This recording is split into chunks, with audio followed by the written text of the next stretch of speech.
আগেই বলে নিচ্ছি আসলে গরুর মাংস এখনও আমি খাই নাই। তো আমি আসলে আপনাদের সাথে ভিডিওটা শেয়ার করছি। আমি আসলে সারাদিন কি খেয়েছিলাম। সকালে ঘুম থেকে উঠে আলহামদুলিল্লাহ একটু সেমাই খেয়ে নিয়েছিলাম। আম্মু আজকে ২ টাইপের সেমাই করেছে।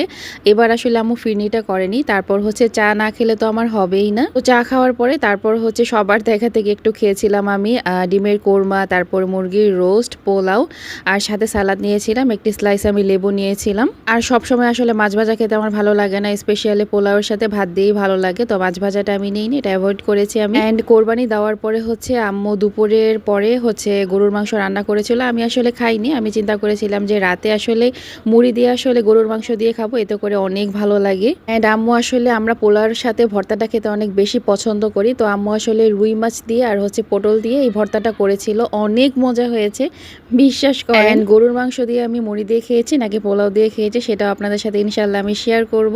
গরুর মাংস তো আমার মোস্ট ফেভারিট।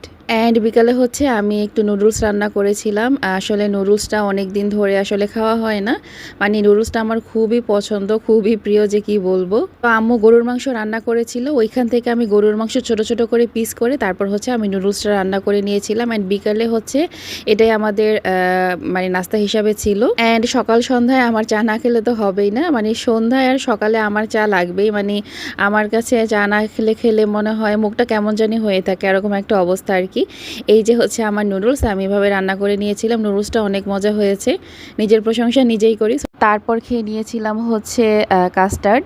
এটা হচ্ছে বাসায় মেক করা কাস্টার্ডটা এত পরিমাণ মজা হয়েছে। তারপরে খেয়েছিলাম আসলে ভুট্টা, আমি একটু অর্ধেক করে নিয়েছি ভুট্টা আসলে এত খাওয়া যায় না, তো আমি আসলে অল্প করে খেয়ে নিয়েছিলাম, সেটাই আপনাদের সাথে শেয়ার করেছি।